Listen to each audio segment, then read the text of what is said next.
Hello everyone. This lecture is all about the concept of buffering. Now, this is purely a theoretical topic, but sometimes it is very necessary to go for the buffering concept. Now, what is buffering? In case of buffering, or buffering is a temporary storage. In case of buffering, we will store the data onto the application server. Now, what is the advantage of that? Now, if we want to fetch some records rather than going for the database, now we will go for the data which is on the application server. So in this case, we can avoid hitting the database server because we have the data onto the application server. Now, whenever you are making a buffering, you must be very sure that the data is not frequently changed. So you have to buffer only those tables which are not frequently changed, or the data of those tables which are not frequently changed. So buffer is a temporary storage in which you can store the data onto the application server. So rather than going for again and again to the database, you have to only fetch the data from the application server. Now we will see this concept in the system. Suppose I am going for transaction code SC11. Suppose I am displaying the SAP table, suppose CSKT. As its first name starts with C, so it's a SAP specific table. I am displaying it. I will go for technical settings. Now this is the portion for the buffering. Now in case of buffering, we will three types of radio buttons. Buffering not allowed, buffering allowed but switched off. Third one is buffering activate. Now, what is the meaning of this first option, buffering not allowed? It means a table may not be buffered. So we will go for this first option. If I am saying buffering not allowed, it means a table may not be buffered. Now if I am going for second option, buffering allowed but switched off, it means buffering is allowed for that table, but for time being I am making it as switched off. What is the meaning of the second option? It means buffering is allowed for that table, but for that moment buffering is not activated. Now we have the third option, buffering activated. In this case, a table can be buffered. Now if in case of buffering, we have three types of buffering: single record buffering, generic area buffering, full buffering. So buffering is of three types: single record buffering, generic area buffering, fully record buffering. Now firstly we will go for single record buffering. Now what is single record buffering? In this kind of buffering, we will store the records onto the application server. We will store the records onto the application server. Now whenever we are making a hit, we will firstly take the data from the buffer. If the data is not present in the buffer, then we will go for database. But at a time only one single record will be stored into the buffer.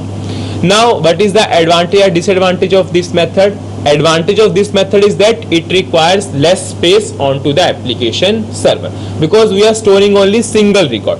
Now what is the disadvantage?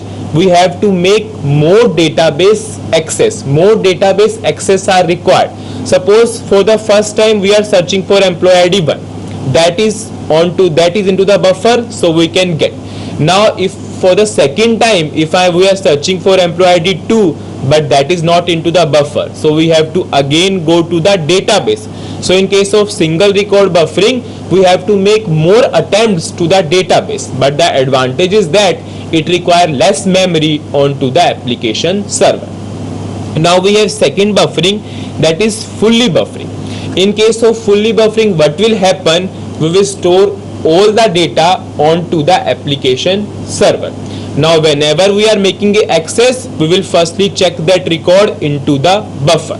So every time there is maximum chance that we will always get the record into the application server because we have loaded the full table onto the application server.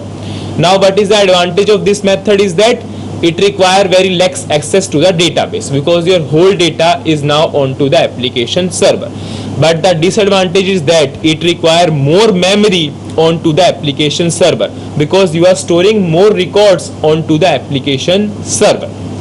Now what is the major precaution in case of full buffering? You always have to store that table which is not frequently changing. Suppose if the records are updating, then the updated entries are at the database level. And you are fetching the data always from the buffer, so you always get a wrong data. You will always get a wrong data if that table is frequently changing. I am again repeating. Suppose I have a table. In that table, suppose data is frequently changing, and you are going for the concept of full buffering. Then in that case, what will happen? In the buffer you have the old data, but in the database you have the new data. Every time you are making a fetch from the buffer, so buffer will always give you the old data, but the data is already changed at the database level. So you always have to go for full buffering for those tables which data is not frequently changing. Now we will go for third type of buffering. For the full buffering, our advantage is there is less attempts to the database, but the disadvantage is that it requires more memory. Now we have third type of buffering, that is generic area buffering. What is generic area buffering? Generic area means generic area. We are going for this concept for language dependent tables. I am again repeating, generic area buffering is specifically used for language dependent tables. Now what are these language dependent tables? Suppose in a table I am storing data into English language only, I am storing data into German language, I am storing data into Indonesian language. So these kinds of tables are called as our language dependent tables. In that case we have to go for the concept of generic area buffering. Now in case of generic area buffering, you have to provide the number of key fields. Now what is this number of key fields? Number of key fields in generic area buffering is always less than the number of primary keys of the table. Now see, if I am going for the back button, in this table I have total 4 number of primary keys. So number of key fields for generic area buffering is always less than the number of primary keys of the table. So it can be 3, it can be 2, or it can be 1, but it cannot be equal to or greater than 4, because number of key fields are on number of primary keys in the table are only 4. So generic area buffering is always required in case of language dependent tables. So buffering is a concept, or it's a temporary storage in which you can store the data onto the application server.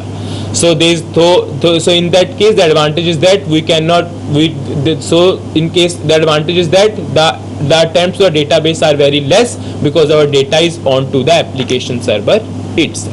This is all about the buffering.